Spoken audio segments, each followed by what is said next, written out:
না জাগ্রত করতে পারবো না, ততদিন পর্যন্ত আমরা গুরুর চরণে যেতে পারবো না।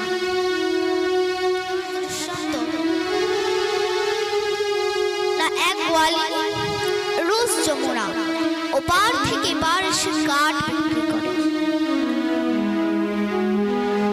কাঠ বিক্রি করে বাড়ি ফিরে যায়। একদিন গোয়ালিনী যমুনার তীরে এসে দেখলেন নৌকা নেই, আর যমুনার পাশে বংশী বর বলে একটা জায়গা আছে। ভাগবত পাঠক ভাগবত পাঠ করছে।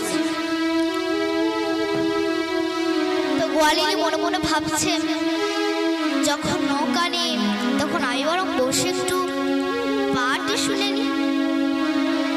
এই বলে শুনতে লাগলো। সে পাঠে পাঠক মহাশয় কি বলছে যে আমার গোবিন্দর প্রতি প্রকৃত বিশ্বাস রাখতে পারবে সে অনায়াসেই ভব সাগর পার। পাঠ বিশ্রাম হয়ে গিয়েছে। গোয়ালিনী মনে মনে ভাবছে যে গোবিন্দর প্রতি বিশ্বাস রেখে সে যদি ভব সাগর পার হয়ে যায় তাহলে আমি সামান্য যমুনা পার হতে পারবো না।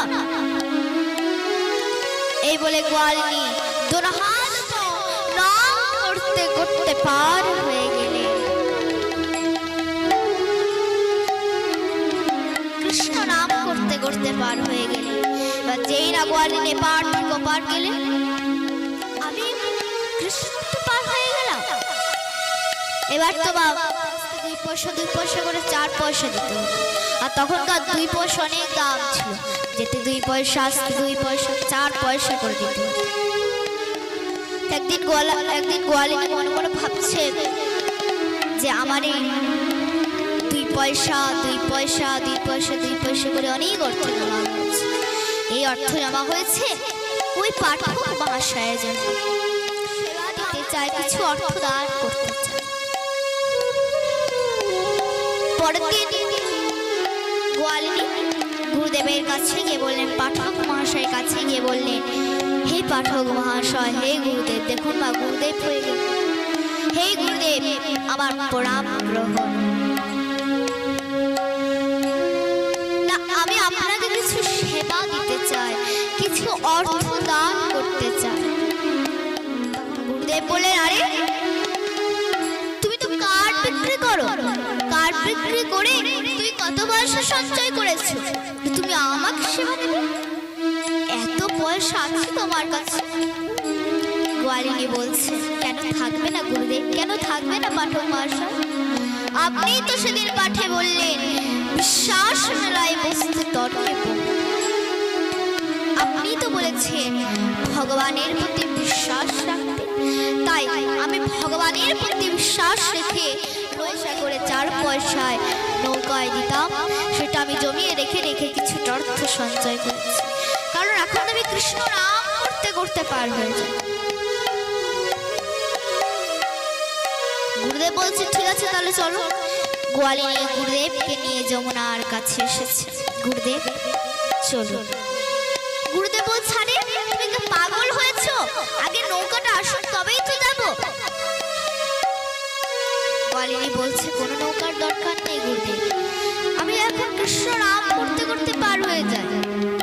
গুরুদেব মনে মনে ভাবছে 100%। গুরুদেব বলছে, ঠিক আছে তাহলে আগে তুমি পার হও, তারপর আমি পার হব। করতে করতে পার হয়ে গেলে যেই না গোয়ালিনী এ পার থেকে পার গেলে, সে গুরুদেব মনে সাহায্যী হবে, কোনো ডাইনি হবে, কোনো যোগিনী হবে। গুরুদেব তো দৌড় দিচ্ছে, ছুটতে ছুটতে চলে যাচ্ছে, পিছন পিছন গোয়ালিনীও ছুটছে। গুরুদেব, আমি কোনো ডাইনি নই, আমি কোনো পিশাচিনী নই, আমি কোনো যোগিনী নই, আমি সাধারণ গোয়ালিনী। কিন্তু গুরুদেব মনে মনে ভাবছে, এ কোনো ভূত পেত দেখি রে বাবা। যেই না কাছে গিয়ে গোয়ালিনী গুরুদেবের চরণ দুটিকে জড়িয়ে ধরল। গুরুদেব মনে মনে ভাবছে ভূত আমাকে ধরে ফেলেছে। গুরুদেব গুরুদেব তো হনুমান চল্লিশা ভূত পেতনি চল্লিশা সব পাঠ করতে লেগেছে। গুরুদেবের চরণকে জড়িয়ে ধরে বলছে, গুরুদেব আমি কোনো ডাইনি নই, আমি কোনো পিশাচিনী নই, আমি এক সাধারণ গোয়াল। তখন গুরুদেবের ভিতরে সে বিশ্বাস জন্মালো, আমি এতদিন ভাগবত বললাম, আমার মনে সেই বিশ্বাস জন্মালো না। আর তুমি তুমি একদিন ভাগবত পাঠ শ্রবণ করে তোমার হৃদয়ে এত বিশ্বাস জন্মালো। তাই আজ আমি তোমার জন্য ভগবানের কৃপা পাবো, আজ আমি তোমার জন্য ভাগবতের কৃপা পাবো, এই বিশ্বাসটা আমাদের রাখতে হবে। যেমন আমরা রত্নাকরের কথা অনেকে শুনেছি, অনেকে জানিও। নারদমুনি দস্যু রত্নাকরকে বলেছিল যে তুমি রাম রাম জপ করো, কিন্তু রত্নাকর এতটাই পাপী ছিল যে রাম রাম আর মুখ থেকে বেরোচ্ছে, মরা মরা মরা মরা জপ করছে। তখন নারদমুনি বললেন, ঠিক আছে তুমি মরা মরা জপ করো। এই মরা মরা মরা মরা বলতে বলতে রত্নাকর একদিন রাম রাম জপ করছে। রত্নাকর উদ্ধার পেল, বিশ্বাস তবেই